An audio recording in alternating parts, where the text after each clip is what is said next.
পূর্ব বর্ধমান জেলার রায়না এক ব্লকের একটি ছোট্ট গ্রাম রসুলপুর শ্যামসুন্দর বাজার থেকে ৩-৪ কিলোমিটারের দূরত্বে, যেখানে ৬০-৭০ ঘরের বাস। সেই গ্রামের ৭২ বছরের পুরনো প্রাইমারি স্কুল হলো রসুলপুর সাহেবজান অবৈতনিক প্রাথমিক বিদ্যালয়, যার ৭২ বছর পূর্তি উৎসব উদযাপন করল স্কুলের প্রধান শিক্ষকের উদ্যোগে ও গ্রামবাসীদের সহযোগিতায়। গত ৩০-৩১ জানুয়ারি এই অনুষ্ঠানে প্রাক্তন শিক্ষক, ছাত্র, জনপ্রতিনিধি ও পঞ্চায়েত সমিতির শিক্ষা কর্মাধ্যক্ষ থেকে শুরু করে বিভিন্ন মানুষ হাজির ছিলেন। তারা তাদের এখানে কাটানো বহু স্মৃতি নিজেদের মধ্যে ভাগ করে নেন আলাপচারিতায়। স্কুলের উদ্দেশ্য ছিল এই সমস্ত মানুষকে সম্মান দেওয়া, কারণ প্রতিনিয়ত আমাদের জীবন থেকে মানুষ হারিয়ে যাচ্ছে। গ্রামের মানুষের ঐকান্তিক সহযোগিতায় অনুষ্ঠানটি সুসম্পন্ন হয়। কিন্তু যে বিষয়টি আমাদের নজরে আসে সেটি হলো স্কুলের মিড ডে মিলের কিচেন নেই, অর্থাৎ রান্নাঘর নেই। যে রান্নাঘরটি ছিল সেটা ভগ্নদশা, তার দেওয়ালে বটগাছ, সিমেন্ট ছেড়ে ছেড়ে পড়ছে, অবস্থা খুব খারাপ। এই বিষয়ে রায়না এক ব্লকের পঞ্চায়েত সমিতির শিক্ষা কর্মাধ্যক্ষ শৈলেন্দ্রনাথ সাঁইকে প্রশ্ন করলে তিনি বলছেন এই বিষয়ে তিনি কিছুই জানেন না, অথচ তিনি শিক্ষা কর্মাধ্যক্ষ। ওই দিনের অনুষ্ঠানে তিনি হাজির ছিলেন। চলুন শোনাব কি বলেছেন তিনি আমাদের। ৭২ বছর হয়ে গেল এই স্কুল রসুলপুর সাহেবজান প্রাথমিক বিদ্যালয়। কেমন লাগছে এরকম একটা আনন্দ মুহূর্ত? প্রত্যন্ত গ্রাম রসুলপুর আমার খুবই প্রিয়, কারণ এখানকার বেশিরভাগ ছাত্র, তাদের বাবা, ছেলে, ৩ পুরুষ প্রায় আমার ছাত্র। এই গ্রামের সঙ্গে আমার আন্তরিক হৃদ্যতা আছে। আজকে এমএলএ আমাকে বারবার আমারহাটি যাওয়ার জন্য বলেছেন, কিন্তু আমি যেতে পারিনি, কারণ নিখিল বড় আমাদের প্রিয় ছিল এবং বহু কাজে সাংস্কৃতিক বিভিন্ন জিনিসে ও তখন করতো যখন অসময়। আজকে এই রসুলপুরে একটা প্রত্যন্ত গ্রামে আমার এখন ৮০ বছর বয়স, যিনি প্রতিষ্ঠা করেছিলেন, মনে হয় হাসিবুলের বাবা, দাদু নাকি এরকম হবে, তার নামটা সাহেবের, তাটিকে আমরা দেখেছি, তাকে দেখেছি ছোটোবেলায় আমরা। তা আজকের এই ছোট্ট গ্রামে যেভাবে এই সাংস্কৃতিক বা উৎসব বা মাস্টারমশাইরা একত্রিত মিলে একটা একটা এত বড় উৎসব করেছে, ছোট হলেও আমার এটাকে কিন্তু আজকে আসবো বলে আমি ঠিক করেছি।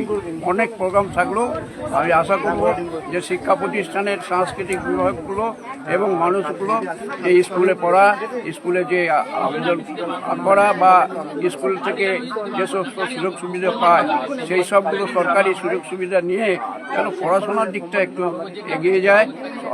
গার্জেনরা যেন তাদের এই যে স্কুলে পাঠদানটা যেন ভালো করে হয়, এই জন্য আজকে এই সাংস্কৃতিক অনুষ্ঠানে একটা গ্রামের উন্নয়ন, সাংস্কৃতিক অনুষ্ঠানে মানুষের মনটা পরিষ্কার হয়, হৃদয়টা কোমল হয়, পরস্পরের সঙ্গে দেখা হয়, ছাত্ররা আনন্দিত হয়। এই আনন্দ উপভোগের মধ্যে দিয়ে শিক্ষার ব্যবস্থার একটা উত্তরাধিকারী এই গ্রামকে করেছে বলে আমি এদিকে ধন্যবাদ জানাচ্ছি। আমাকে আমন্ত্রণ করার জন্য আমি খুব খুশি হয়েছি, কারণ গ্রামে যেতে, ছোটো গ্রামে যেতেও আমার খুব ভালো লাগে, কারণ এইসব গ্রামগুলো খুব ঘুরেছি এবং সব বেশিরভাগই আমার ছাত্র।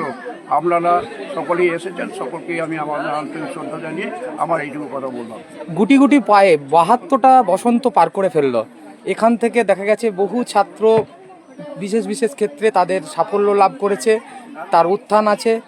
কিন্তু দেখা যাচ্ছে এই ৭২ বছরের স্কুল যতটুকু তাদের সামর্থ্য তারা সেইভাবে সাজিয়ে তোলার চেষ্টা করেছে এবং প্রোগ্রামটাকেও সেইভাবে সাজিয়ে তোলার সুন্দরভাবে চেষ্টা করেছে।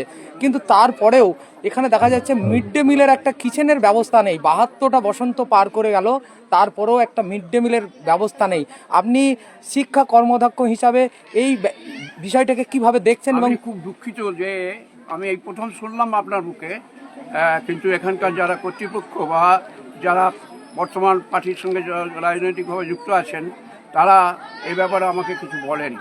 কোনো অ্যাপ্লিকেশন এখন রান্নাঘরে হচ্ছে না। আমাদের এর আগে প্রথম দিকে 2012 সাল থেকে কিচেন রুম দেওয়া হতো এবং তার জন্যে প্রায় 2 লক্ষ টাকা করে দেওয়া হয়েছে, কিন্তু তখন মধ্যে এদের অ্যাপ্লিকেশন হয়নি।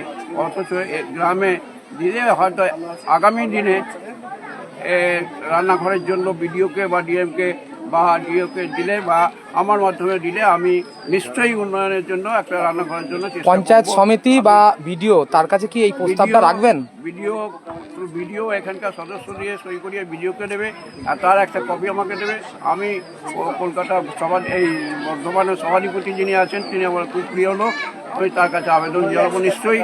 যেহেতু এখানে এসেছি মিড ডে মিল ঘর নাই, এটা খুবই অবাস্তব।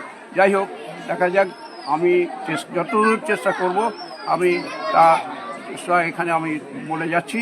আশা করি একটা আবেদনপত্র মাস পিটিশন আমাদের বিডিও অফিসে দেবে, তার একটা কপি আমাকে দেবে, আর একটা হচ্ছে সভাধিপতি এসডিও, এইটা 3টে কপি দিয়ে যে আমাদের ঘর নেই, খুব গ্রামের এই ছোট্ট গ্রাম, একটা ঘরের দরকার, এটা দিলে আমার মনে হয় অবশ্যই এটা কিছু টাকা পয়সা স্যাংশন হবে। অথবা পঞ্চায়েত সমিতিকে বলা, আমাদের তো ডিপার্টমেন্ট আছে, এই পঞ্চায়েত সমিতিকে বলা যে কিভাবে আমাদের মিড ডে মিলের ঘর নাই, আমাদেরকে দিতে হবে, বাচ্চা ছেলেরা খাবে, নানা রকমভাবে বিষাক্ত হয়ে যেতে পারে, এইটা পার্সু করতে হবে, অর্থাৎ যেতে হবে, আসতে হবে।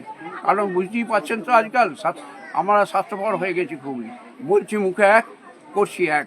যাই হোক, আমি বিশেষ আর বলতে চাই না। আশা করি এখানকার জন্য আমি নিশ্চয়ই করব এবং নিশ্চয়ই চেষ্টা করব। যে বর্ধমানেও যাই, যেখানেই যাই, আমি শুনিনি কোনোদিন যে মিড ডে মিল নাই এখানে। অবশ্য আমাদেরকে এখানে এগুলো সমস্ত পরিদর্শন করতে বলে, বিভিন্ন হাই স্কুলগুলোতে যাই, কিন্তু প্রাথমিক বিদ্যালয়ে খুব একটা আমরা যেতে পারিনি, পৌঁছাতে পারিনি। সেখানকার কীরকম খাওয়া দাওয়া হচ্ছে, কেমন লিস্ট আছে, স্কুলের বোর্ড আছে কিনা, মিড ডে মিলে আছে কিনা, বাচ্চা ছেলেরা আজকে 50% ছেলে আউট হয়ে যাচ্ছে, স্কুলে আসছে না, এমনই অবস্থা হয়েছে যে এত সরকারি দিচ্ছে, কিন্তু মনুষ্যত্বের মানবিক দিক বা শিক্ষার মূল্যবোধ কিন্তু এখনো পর্যন্ত উন্নয়ন হচ্ছে বলে আমার নিজস্ব ব্যক্তিত্ব মতামত বলছি, এই কথা বলছি।